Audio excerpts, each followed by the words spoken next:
Well, I just thought there was kind of an unknown factor in the Jersey Boys play, and nobody could figure out why it was such a success, the play. And it had been so successful for 9 years on Broadway and 6 years in London and various times. And I always wondered why. I wondered after seeing it why nobody had ever made it. But on the other hand, nobody could really put their finger on why it was such a hit. Audiences were giving it standing ovations and things, and as a play. And there's something about that story. There's something about the fact that this sort of undiscovered music and undiscovered life of these guys. They didn't discover. Nobody discovered that they had come from a background of,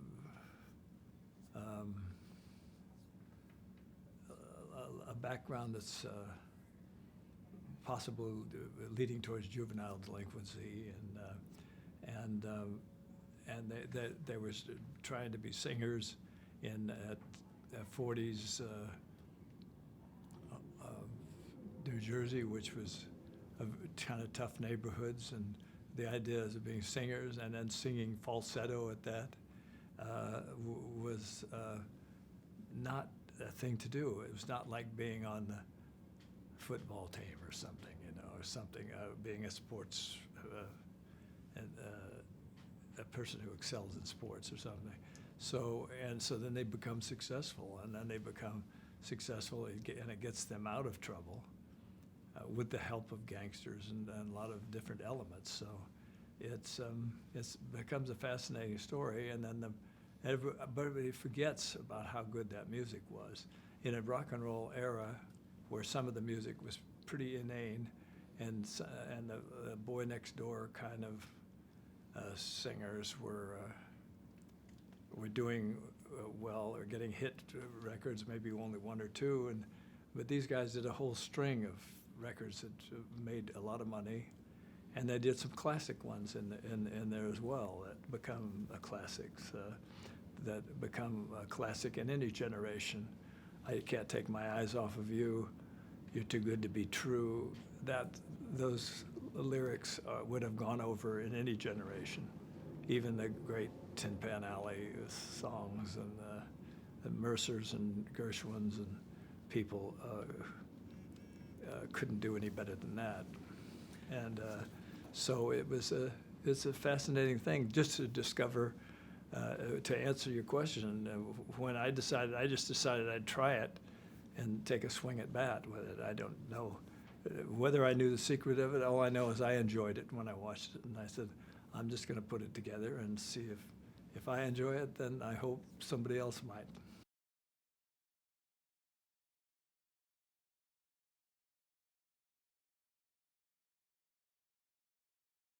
I might have. I certainly.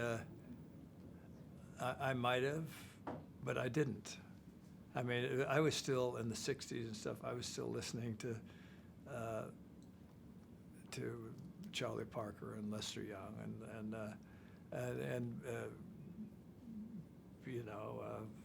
Art Tatum, Oscar Peterson, Dave Brubeck, all that crowd, and that kind of music, which I still adore, but I've branched out into other music in my life, and I found out from being an actor and doing music plays that I've found values in music that I didn't care for when I was young, like country music, but I realized, through the years that there were some really great players and some really great songs and lyrics in country music, and the only music I haven't tried in a film is classical, which I adore as well. So maybe I'll get a chance to do that someday.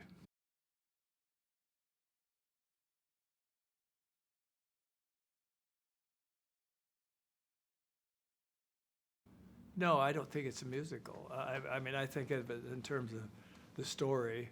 I'd rather approach it from the play and that story as a story about these boys, and it just happened to be music that they were doing. I mean, it could have been something else. It could have been tennis players or something like that, and maybe they went on to become something. But the music was unique, and some of the songs written by Gardio and crew and other people were just very infectious at the time. And I think people forget, older people forget about that how good they were, and they reintroduced to it. And younger people are introduced to it for the first time and think it's not so bad either, you know.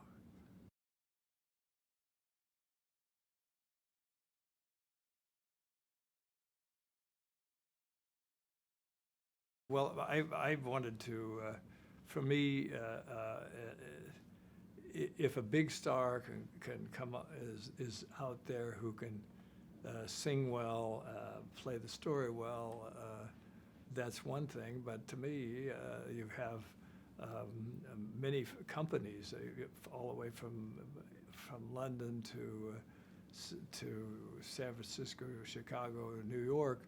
There's a lot of companies in Australia playing this play, and so there's a tremendous amount of actors who are schooled up on this play, and there's really no reason why not to consider them. And I think that a movie's success depends on is on the total ensemble, not based upon the name value from doing some other kind of movie. These actors, I think I hope the public will agree, these actors are going to be tough to beat for bringing the thing alive. And Vince Piazza, who came in not being involved with the play, Christopher Walken not being involved with the play, come in, and they both fit in nicely and do a terrific job. And no, I think the play is a star by itself, and people have to discover that. And the public who has seen it has. Now we have to just get to the movie public. And but just putting names in a play, that's easy to do, but it's not so easy to pull it off. It may have lost its, the ensemble may not have come out the same. And these guys, I just had to make up what I thought was the proper blend, and just amazingly based upon ability.